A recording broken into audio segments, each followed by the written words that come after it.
का तीसरा शेर है, तमद्दुन अफरी खलाइके आइन जहांदारी वो सहराए अरब यानी शुतरबानों का गहवरा।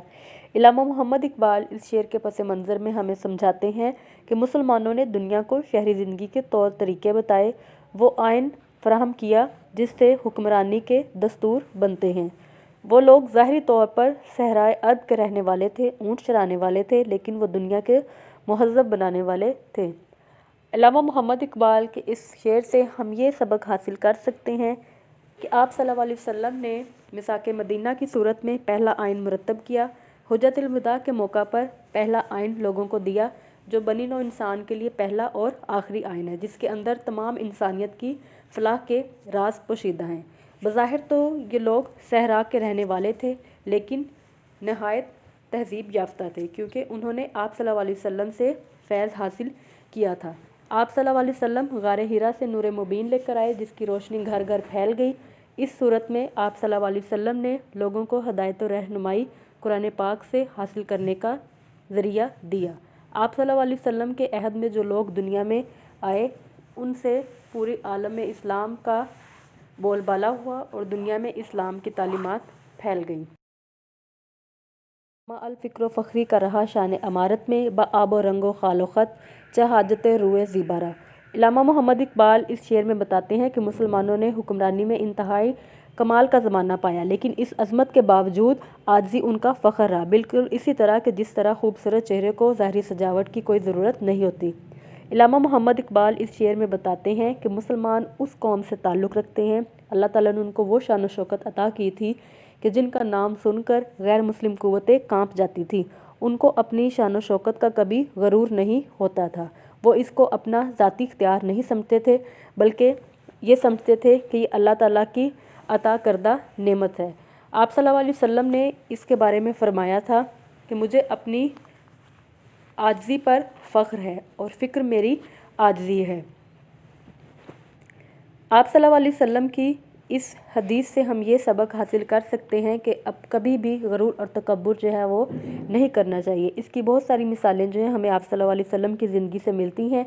दूसरे मिसरे में फ़ारसी के शायर हाफिज़ शिराज़ी का इलामा इकबाल ने मिसरा बतौर तज़ीमन इस्तेमाल किया है, जिसमें हाफिज़ शिराज़ी कहते हैं कि खूबसूरत चेहरे को संवरने के लिए ज़्यादा वक्त नहीं शेर है, गदाई में भी वो अल्लाह वाले थे गयूर इतने कि मुनम को गदा के डर से बख्शिश का ना था यारा। इलामा मोहम्मद इकबाल इस शेर में बताते हैं कि अपने शानदार दौर में मुसलमानों ने कभी भी किसी से मदद नहीं मांगी थी। वो इतने गयूर थे कि कभी किसी के सामने हाथ नहीं फैलाते थे। इलामा मोहम्मद इकबाल हमें बताना चाहते हैं कि हम किस गैरतमंद कौम से ताल्लुक़ रखते हैं।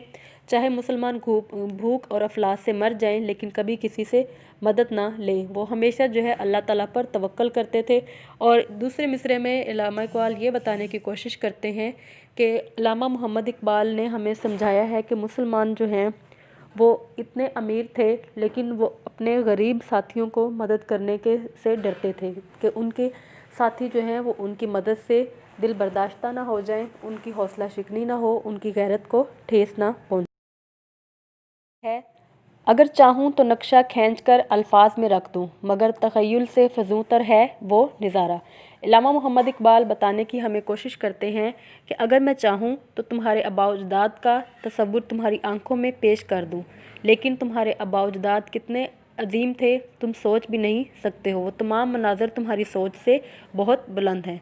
हकीकत में शायर मशरिक़ नौजवान मुस्लिम के अंदर वो क़ुव्वत और शौक़ पैदा कर रहे हैं, क्योंकि फ़ितरत का कानून है कि अगर किसी चीज़ को पाने का शौक़ पैदा हो जाए तो हम उस चीज़ की कोशिश भी करते हैं। इसलिए इलामा इकबाल चाहते हैं कि मुसलमान कौम के नौजवान अपने आबाओ अजदाद का मुकाम हासिल करने की कोशिश करें जो उन्होंने खो दिया है। तुझे आबा से अपने कोई निस्बत हो नहीं सकती कि तू गुफ्तार वो किरदार तू साबत वो स्यारा।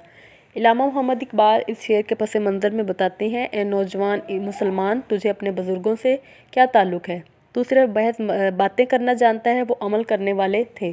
تو آج ایک ہی مقام پر رکا ہوا ہے، بلکہ تیرے آباء و اجداد حرکت کرنے والے تھے۔ اس شعر کے پس منظر میں مسلمان نوجوان سے ان کے آباء و اجداد کا مقابلہ کرتے ہوئے اور یہ بات سمجھانے کی کوشش کر رہے ہیں کہ تمہیں اپنے آباء و اجداد سے کسی طرح کی کوئی نسبت نہیں ہو سکتی۔ کیا جسم کا تعلق ہی وقار کی علامت ہے؟ ہرگز نہیں۔ جسمانی تعلق جو ہے وہ اپنی جگہ ہے، لیکن عملی تعلق انسان کو احترام دیتا ہے۔ علامہ اقبال فرماتے ہیں کہ اے مسلمان، تجھے اپنے آباء و اجداد سے کوئی نسبت نہیں ہو سکتی، کیونکہ تیرے آباء و اجداد کا قول و فعل یکساں تھا، ٹھیک ہے؟ جو وہ کہتے تھے وہ کرتے تھے، یعنی انہوں نے علم حاصل کرنے کے لیے دور دراز علاقوں کے سفر کیے، لوگوں سے علم سیکھا اور ان کو سکھایا۔ یہی وجہ تھی کہ مسلمانوں نے بہت سالوں تک دنیا پر حکومت کی اور عزت اور نام کمایا۔